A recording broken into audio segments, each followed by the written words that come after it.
again threatened to take the baby away. Same thing happened to me 30 years earlier. This time, Kurt promised to fly to the Exodus clinic by Wednesday night, the 30th. That's when he bought the shotgun.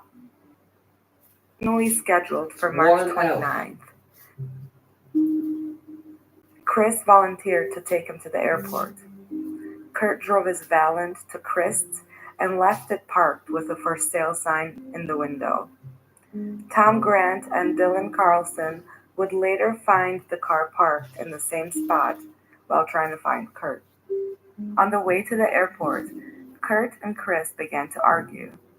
It is reported that Kurt attempted to jump out of the moving car, presumably because he was telling Chris that he didn't want to go to treatment and demanded to be let out. When they finally arrived at the airport, the confrontation between the friends became physical. Despite Chris' physical advantage over his opponent, Kurt managed to escape.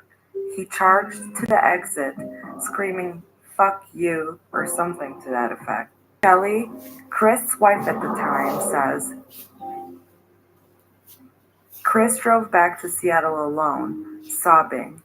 He had such a huge amount of love for Kurt. We both did.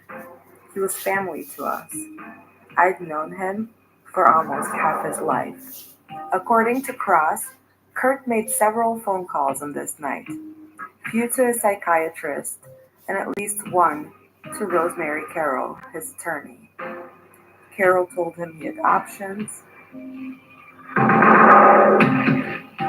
and she ultimately convinced him to go to Exodus, and his flight was changed to March 30th.